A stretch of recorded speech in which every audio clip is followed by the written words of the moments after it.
Surat traffic પોલીસના 4 region 22 ટીમોએ રવિવારે સવારે તેમજ સાંજે પીક અવર્સમાં રોંગ સાઇડ પરથી જતા વાહન ચાલકો સામે કાર્યવાહી કરવા રવિવારે સવારથી સ્પેશિયલ ડ્રાઈવ રાખી હતી।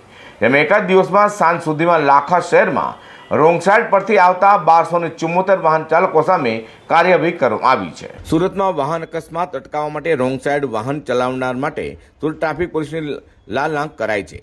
રોંગ સાઇડ વાહન ચાલકોની શાન ઠેકાણે લેવા શહેર પોલીસ કમિશનર વિશેષ અભિયાન હાથ ધર્યું હતું। તે અંતર્ગત 25 ટીમ બનાવી હતી। ગત મહિને સુરત ટ્રાફિક પોલીસ દ્વારા 83 દિવસમાં 1767 લોકોને સમજવામાં આવ્યા હતા। તે ઉપરાંત રોંગ સાઇડે વાહન હંકારતા ઝડપેલા 4059 વાહન ચાલકો સામે લાલાંક કરી હતી। તો ઝડપેલા તમામ વાહન ચાલકોના ડ્રાઇવિંગ લાયસન્સ સસ્પેન્ડ કરવા આરટીઓને રિપોર્ટ કરવામાં આવ્યો હતો।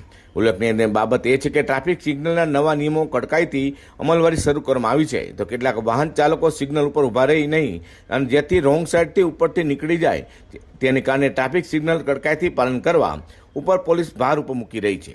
તો બીજી તરફ પોલીસ વાહન ચાલકોને ટ્રાફિકથી બચવા વચલો રસ્તો અપનાવી રહ્યા છે। જેને લઈને જ પોલીસ કમિશનરે રોંગ સાઇડે વાહન હંકારતા વાહન ચાલકો સામે કડકાઈથી કાર્યવાહી શરૂ કરી છે। સૌથી વધુ વરાછા મેઇન રોડ ઉપરથી રોંગ સાઇડ વાહન ચલાવનાર દંડાયા હતા। Bureau report G10 news.